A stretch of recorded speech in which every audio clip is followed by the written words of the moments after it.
शहर में स्थित प्यारेलाल पेड़े वाले ने 1930 से अब तक अपनी गुणवत्ता और स्वाद के साथ ग्राहकों के दिलों में एक खास जगह बनाई है।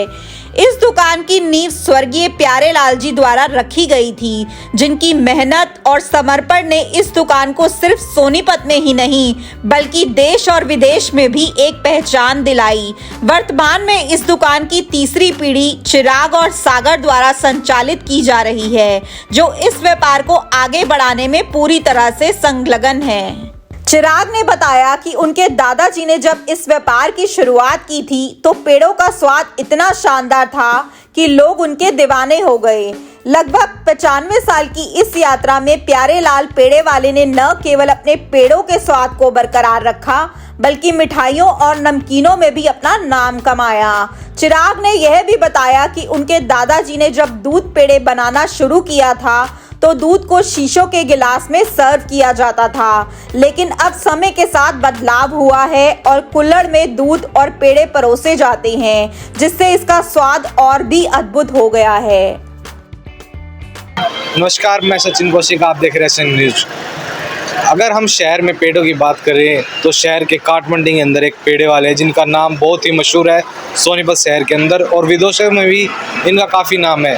आपने एक शराबी मूवी देखी अमिताभ बच्चन की, उसके अंदर एक कहावत है कि मूछें हो तो नथुलाल जैसी, वैसे ही शहर के अंदर बात चलती है कि पेड़े हो तो प्यारेलाल के ना तो ना हो।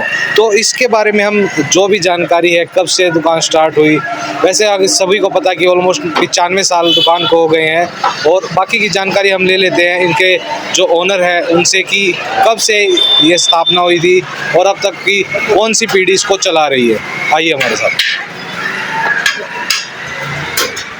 अभी हमारे साथ फिलहाल दुकान के जो ओनर है चिराग जी वो मौजूद है, उनसे पूछ लेते हैं दुकान की स्थापना किसके द्वारा की गई थी और कब की गई थी। हाँ जी चिराग जी। जी सर। दुकान की स्थापना कब की गई थी? सर हमारी शॉप 1930 से है, 95 ईयर्स हो गए हैं इसको।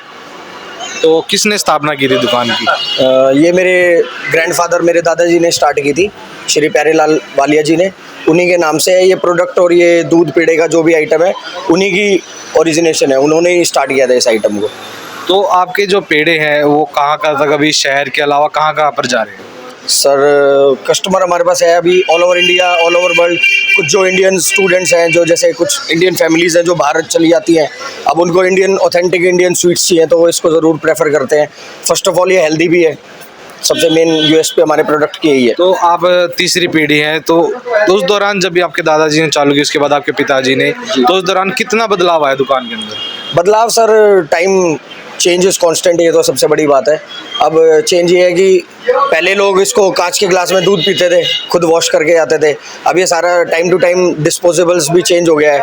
थोड़ा हमारी शॉप भी थोड़ी रेनोवेट हो गई है। पहले छोटी सी दुकान थी, हमारे बाबा ने जब शुरू की थी वो तो एक बोरी पे बैठ के पेड़े बेचते थे। अब धीरे धीरे उनका आशीर्वाद है, इस पेड़ को हम सींच रहे हैं, बढ़ रहे हैं आगे।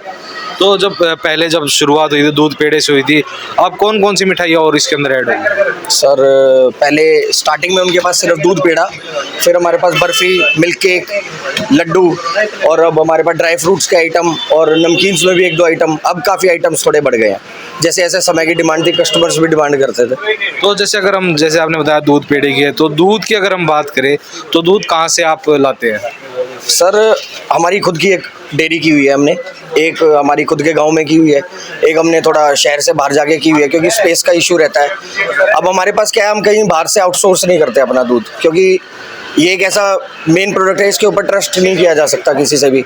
तो हम अपनी खुद की डेयरी करते हैं, हमारा मेन बैकबोन यही है कि हमारे पास खुद की डेयरी है, तो इसलिए हम ये क्वालिटी ऑफ प्रोडक्ट भी बना पा रहे हैं। तो लगभग अगर हम दूध की बात करें तो कितना दूध लगभग आप सेल आउट करते हैं? सर फ्रैंकली बताएं आपको, ओरिजिनल फिगर तो कोई भी नहीं बताएगा, बट ये इसकी तो कोई वो है ही नहीं लिमिटेशन। ये तो टाइम टू टाइम आप जैसे कस्टमर आते जाते हैं, बढ़ती रहती है, यही है। तो मतलब दूध एक बार जब कढ़ाई में डाल दिया तो उसके बाद रिफिल भी दोबारा करते हैं या? सर कढ़ाई के दूध की आप यूँ मानो कम से कम रोज़ की 200 से 300 किलो की यूसेज होती जाती है। इसको सुबह डालते हैं, बाई चांस ये दोपहर तक ख़त्म हो गया, कस्टमर्स की डिमांड है तो दोबारा प्रिपेयर कर देते हैं। अदरवाइज इस दूध को प्रिपेयर होने में 6 से 7 घंटे लगते हैं। लगभग 95 साल आपकी दुकान को हो गए हैं। इस दौरान हमने सुना है कि शहर के अंदर जब आदमी आते थे तो शर्त लगाकर भी पेड़े खाते थे। बिल्कुल बिल्कुल, ये सब होता रहता था। और सबसे मेन इशू ये है कि जैसे यहाँ पे कोर्ट होती थी, तो उसमें जो भी रजिस्ट्री होती थी सब प्रेफर करते थे भाई एक डब्बा प्यारेलाल पेड़े वालों का लाओ। तो और शर्त लगा के तो ऑब्वियसली अभी भी लोग खाते हैं, स्टूडेंट्स आते हैं अभी भी शर्त लगा के खाते हैं। मतलब हाईएस्ट अगर पेड़े की बात करें तो एक आदमी हाईएस्ट कितने पेड़े खा जाता है? मैंने एक लड़के को ITI कॉलेज का था 13 पेड़े खाते हुए देखा था। आप पेड़ा आपका कितने ग्राम का होगा? हाँ 100 ग्राम। 100 ग्राम का, मतलब वो करीबन 125 किलो पेड़े खा गया था, 1.25 किलो पेड़े। जी। तो उसके बाद अगर हम बात करें यहाँ के लेबर की, तो सबसे पुराने आपके पास कौन है? सर लेबर में सबसे मेन बात यह है, हमारी लेबर हमसे शुरू से जुड़ी हुई है, फैमिली मेम्बर की तरह हम रखते हैं।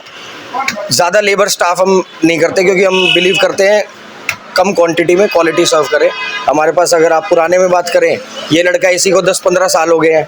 इसकी बात करें, ये 25 साल से है। मैं खुद दुकान पे पिछले 10-15 साल से ही हूँ, ये मुझसे भी पहले से है। ये बहुत छोटे से आया था, आज इसकी फैमिली, आज इसके बच्चे बड़े हो गए हैं। हमारे पास सारा स्टाफ तकरीबन 25-25, 30-30 साल से जुड़ा हुआ है। तो आपके अलावा दुकान के अंदर और कौन अवेलेबल है? मैं हूँ, मेरा यंगर ब्रदर है, हम दोनों ही संभालते हैं इस काम को। अगर हम शहर के अंदर देखें, प्यारेलाल के नाम से काफ़ी दुकानें और आ गई है मार्केट अभी और कोई दुकान हमारे पर्टिकुलर नाम से नहीं है। एक मेन पेड़े के प्रोडक्ट्स को लगा के लोगों ने अपनी काफ़ी इंडिविजुअल शॉप्स खोली हुई हैं। हमारे नाम की कोई कॉपी नहीं है अभी, और कोई कर भी नहीं पाएगा। हमारे पास रजिस्टर्ड है, सब कुछ है। दुकान पर बैठे कुछ ग्राहकों ने बताया कि वह कई वर्षों से यहां आकर पेड़ा और दूध का स्वाद लेते हैं। उन्होंने कहा कि शहर में और भी कई पेड़े और दूध की दुकानें हैं, परंतु यहां का स्वाद किसी अन्य दुकान पर नहीं मिलता। हमारे को बचपना हो गया, कम से कम 20-22 साल तो है। अच्छा, ज़्यादा हो गया होगा कम से कम। मेरी उम्र 59 साल हो गई है। कितना टेस्ट में बदलाव हुआ है उस दौरान? टेस्ट तो बढ़ता ही जा रहा है, घटेगा क्या है। 20 सालों से आप यहाँ पर आ रहे हैं, पहले इनके फादर थे, उनमें और आज में कितना डिफरेंस देखते हैं? माल तो वैसा ही बन रहा है, खाली पहले पेड़ा था, बर्फी थी, अब वैरायटी और बढ़ा दी इन्होंने। भाई काफ़ी टाइम हो गया तो अच्छा टेस्ट आता है, तो लेके भी जाते हैं और खा के भी जाते हैं। अगर टाइम की बात करें तो कोई टेस्ट में फ़र्क आया हो? नहीं, टेस्ट में नहीं, कोई फ़र्क नहीं, सब अच्छा है। धन्यवाद। दुकान पर काम करने वाले सबसे पुराने कारीगर ने बताया कि वह लगभग 28 साल से यहां काम कर रहे हैं और पहले भी वे अच्छे स्वभाव और गुणवत्ता के लिए जाने जाते थे और आज भी वही कड़ी मेहनत और उत्कृष्टता पर ध्यान देते हुए काम कर रहे हैं। उन्होंने कहा कि हमारे हाथों के बने पेड़े न केवल भारत में बल्कि विदेशों में भी भेजे जाते हैं और हमें खुशी होती है कि हमारे बने पेड़े देश विदेश में खाए जाते हैं। इन कारीगरों ने यह भी कहा कि आजकल के बच्चों को जंक फूड से बचते हुए देसी खाने को अपनाना चाहिए। उन्होंने बताया कि प्यारेलाल पेड़े वाले के पेड़े न केवल स्वादिष्ट होते हैं बल्कि सेहत के लिए भी बहुत अच्छे और पौष्टिक होते हैं। यह बच्चों के लिए एक बेहतरीन विकल्प हो जाता है जो उनके स्वास्थ्य को बेहतर रखने में मदद कर सकता है। तो हमारे पास जो एम्प्लॉय हैं उनसे हम बात कर लेते हैं कि उनको कितना टाइम हो गया है। हाँ जी, आपका नाम क्या है? मेरा नाम हरी किशन है। तो यहाँ पर आपको कितना टाइम हो गया है? मैं 1997 से हूँ यहाँ पे, 1 अप्रैल से। तो यहाँ पर कुछ बदलाव आपने ऐसा देखा हो?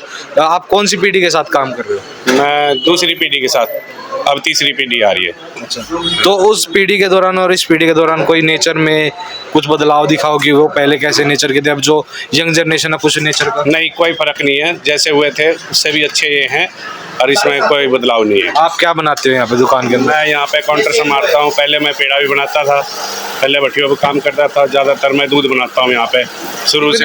अगर आप पेड़े की बात करें, दिन में कितने पेड़े आप बनते हैं? अभी कितने किलो ये पेड़े? तो कस्टमर के ऊपर डिपेंड होता है, जितना डिमांड होता है उसी हिसाब से हम बना देते हैं।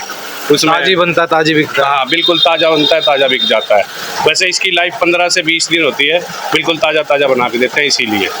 तो जो पेड़े का टेस्ट है वो कहाँ तक आपके हाथों का पहुँच चुका है? ये पूरे विश्व के अंदर फैला हुआ है। कोई भी कंट्री ऐसा नहीं है कि जहाँ पे मैं अभी काउंटर पे रहता हूँ हमेशा रोज़, कोई कंट्री का आदमी ऐसा नहीं है कि वहाँ पे पेड़ा नहीं मंगाए।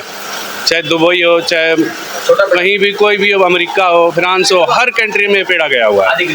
तो आपको क्या महसूस होता है जब आपके पेड़े विदेश में जाते हैं, आपके हाथों का टेस्ट जाता है? तो हमें बड़ी खुशी होती है इस बात को, इतना खुशी होता है। पहले थोड़ा कम काम था, फिर और ज़्यादा हुआ, फिर अभी और ज़्यादा हुआ। शुरू से अभी तक काम बढ़ता गया है, कभी घटा नहीं है। तो जनता को क्या कहना चाहोगे कि आपके पेड़ों में कैसा स्वाद है, कितने आदमी इसको और टेस्ट करना चाहिए? जनता को तो मैं यही कहूँगा कि आगे बच्चों को भी ये चीज़ खिलाओ। दूध और पेड़ा ताकतवर चीज़ है और हरियाणा की शान है। ऐसी चीज़ खानी चाहिए, हर एक बच्चे को खाना चाहिए। तो ये हमारे साथ इनके वर्कर मौजूद थे और चिराग जी जो ओनर थे उन्होंने कहा कि काफ़ी टाइम से वो अपनी शॉप को संभाल रहे हैं। उनके अलावा उनका छोटा भाई जो है सागर, वो भी दुकान को संभालता है। और इनके एम्प्लॉय ने बताया कि नेचर में कोई फ़र्क नहीं आया, ये भी पेड़े बेचते थे और आज भी इन्होंने जो पेड़े बनाए हैं वो देश विदेश में जाते हैं और इन्हें बड़ा गर्व महसूस होता है जब इनके पेड़े विदेश में जाते हैं।